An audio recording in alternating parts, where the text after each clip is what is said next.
Thanks so much for tuning in to another episode of What on Earth to Eat Now, especially to all our subscribers, so many of you now. It means so much to us. If you do watch these videos and you haven't yet had a chance to click that subscribe button, please do. It's entirely free, you won't miss an episode, and it really helps us out. It helps us to keep making these videos. So let's get to today's recipe. Today I'm going to be showing you how to make our parsley, lentil and bread soup. It's a riff on a classic Tuscan Ribollita, which is a bread soup often made to show off the new harvest olive oil in November or December. So I'm going to start by cooking my lentils. I've got 250 grams of puy lentils here, and I'm just going to pop them in. Into that I'm going to put a couple of bay leaves and a whole head of garlic. I'm just going to slice the garlic through the middle.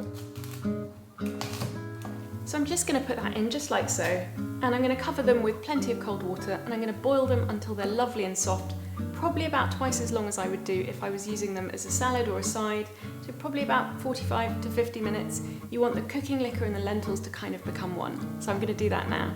I've got a lovely big vegetable base here, carrots, onions, celery, leek, and a huge bunch of parsley. Parsley is a real aromatic that you can taste in this soup, so be as generous as you can.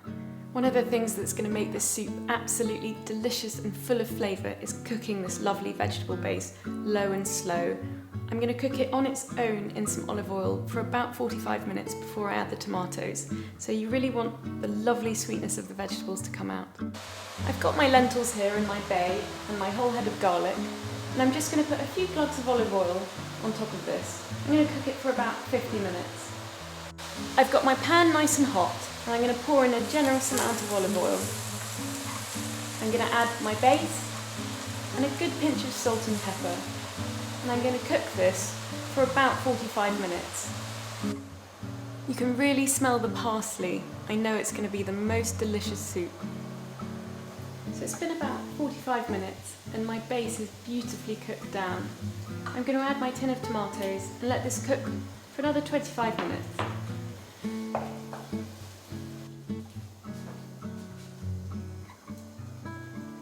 Whilst my base is cooking a bit further with those tomatoes, I'm just going to prepare my spring onions and my bread. So I've got 2 spring onions here, and I'm just going to finely slice them. If it was wild garlic season, you could use that instead of the spring onion and it would be absolutely delicious.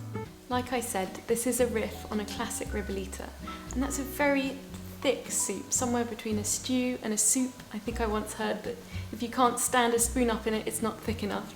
But again, brilliant for using up old bread. Actually, you don't want a fresh loaf of bread. So I'm going to look for about 2 large slices. I've got an old ciabatta loaf here, and I'm going to use about half of it. I'm just going to take the crusts off.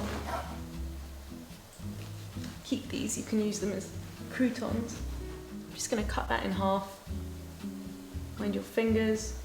The tomatoes have cooked down nicely with the base, and I'm going to add my spring onions, my bread, another glug of olive oil, some more salt and pepper, and then enough boiling water to cover the bread.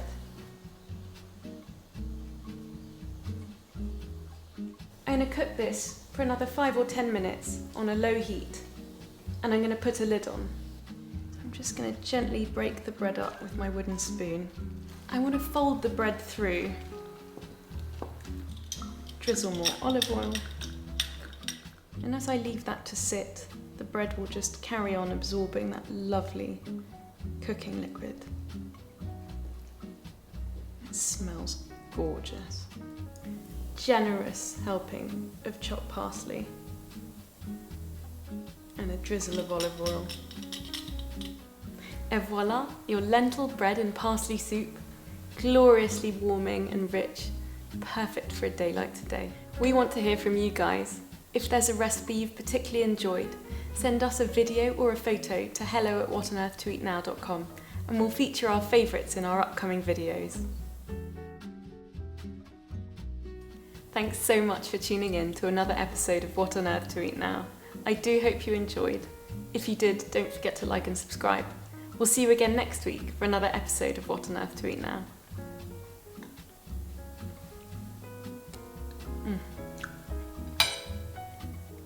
It's delicious.